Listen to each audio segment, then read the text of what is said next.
If you're like me, you probably find it difficult to get a piece of clothing you like when you go shopping. So let's start simple. Tell me, which outfit do you prefer? Outfit A or B? Which interior design do you like better? This one or this one? Which cityscape speaks to you more? This or this? I speculate that if you're a millennial or younger, you probably chose B each time. But why? Because it's simpler. Option B is minimalist. Minimalism has gained intense traction in recent years. You see it in fashion, music, architecture, and especially interior design. Why has this trend become such a sensation? Well, stick with me as we explore what minimalism means and the reason behind its rise.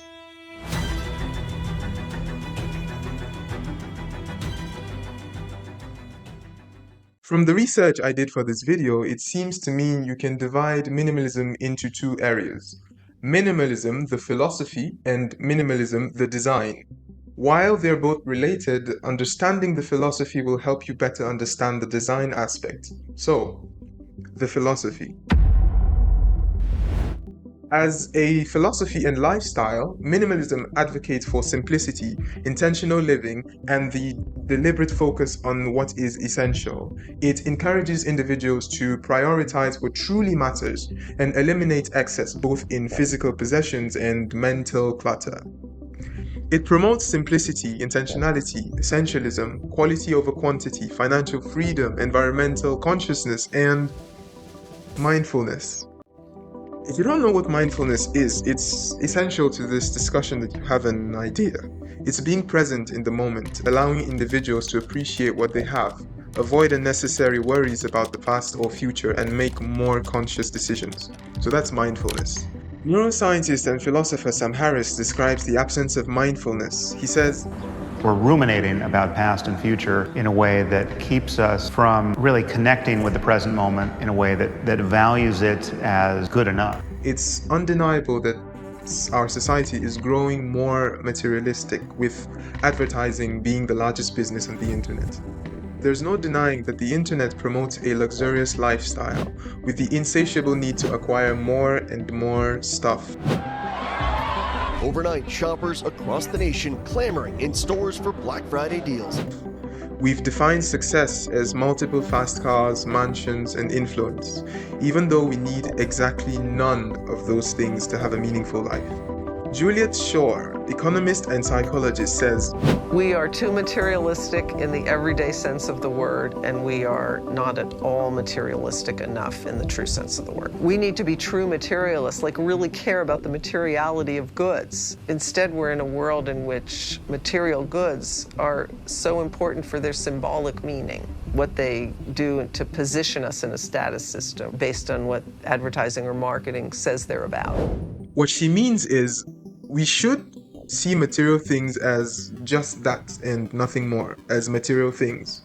When it comes to minimalism, the key word is contentment, acquiring only that which provides you value. In the Netflix documentary Minimalism, a documentary about the important things, Tammy Strobel, author of You Can Buy Happiness and It's Cheap, talks about how she got rid of her house and moved into a tiny home to live a life and not spend all of her life working. We probably sold or donated, I'd say at least 90% of our stuff. I was commuting about 2 hours a day and then sitting in a cubicle for 10 to 12 hours a day. I had gained a lot of weight. I was unhappy. It's kind of like, what's wrong with me? I should be happy. I've got all this stuff. And Logan was like, well, you could probably quit your job if we simplified and moved into a smaller apartment. I found a YouTube video, saw the tiny houses, and I was hooked.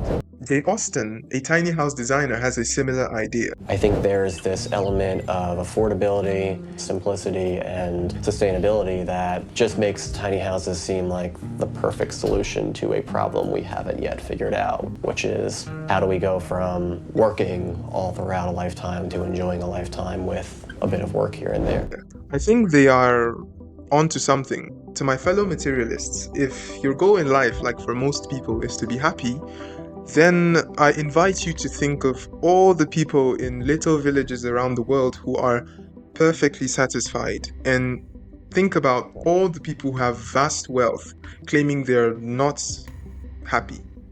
If nothing, we can at least deduce that possessions have little to do with life satisfaction or play an insignificant role in getting us there.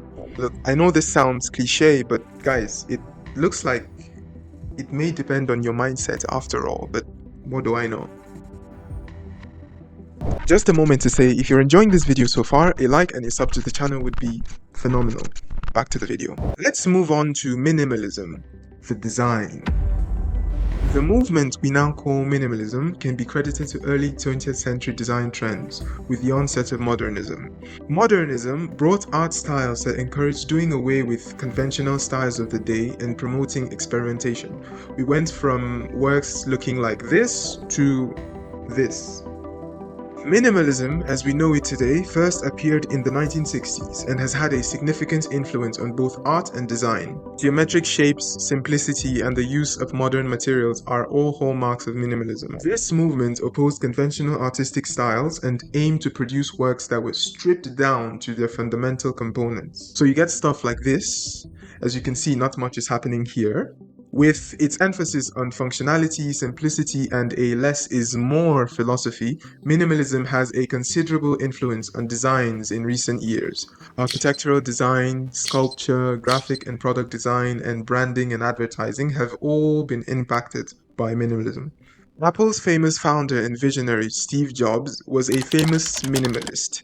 He wore the same clothes every day. Why did Steve Jobs wear the same thing every day? Every day Steve Jobs wore the same black turtleneck, blue jeans, and New Balance sneakers. The reasoning behind Jobs' consistent wardrobe is simple but purposeful. The human brain has a limited amount of storage for decision making, and Jobs wanted to reduce decision making fatigue to have more energy for important tasks at Apple. While we're on the topic of Apple, here's a great animation from the YouTube channel Hilton Animations showing the evolution of Apple's company logo.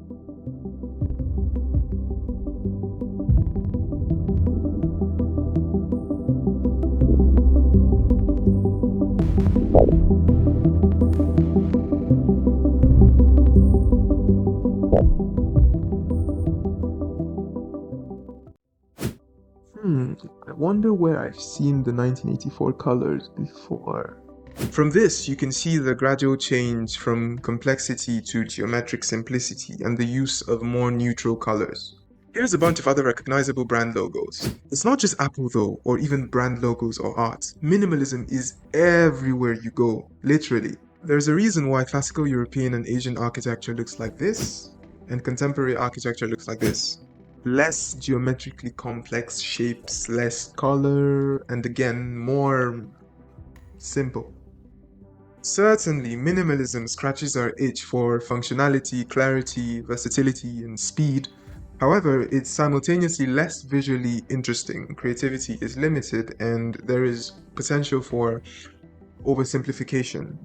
Minimalist designs are so satisfying, yes, but at the same time, they are lifeless and lacking personality, and just great. For a real-life example to demonstrate what I mean, in January 2023, a statue of the American Civil Rights Movement hero Martin Luther King, designed by Willis Thomas, was unveiled in Boston. Here's what that looks like. I'm sure you have no idea what to make of it. The monument was apparently called the Embrace, referencing a photo of Mr. King, Reverend, and his wife, Scott King, hugging after King won the Nobel Prize in 1964. For comparison, here's another sculpture of MLK called The Dream, unveiled in August 1998. You see for yourself an example of minimalism stripping a piece of art of its essence and, dare I say, class. So now, to finish off, it seems to me while our culture is currently more materialist in philosophy and minimalist in design, we're becoming more aware of the minimalist way of life and could possibly trend in that direction as well. In an era dominated by digital overload, philosophical minimalism serves as a counterbalance. Many are realizing the adverse effects of constant connectivity and information bombardment.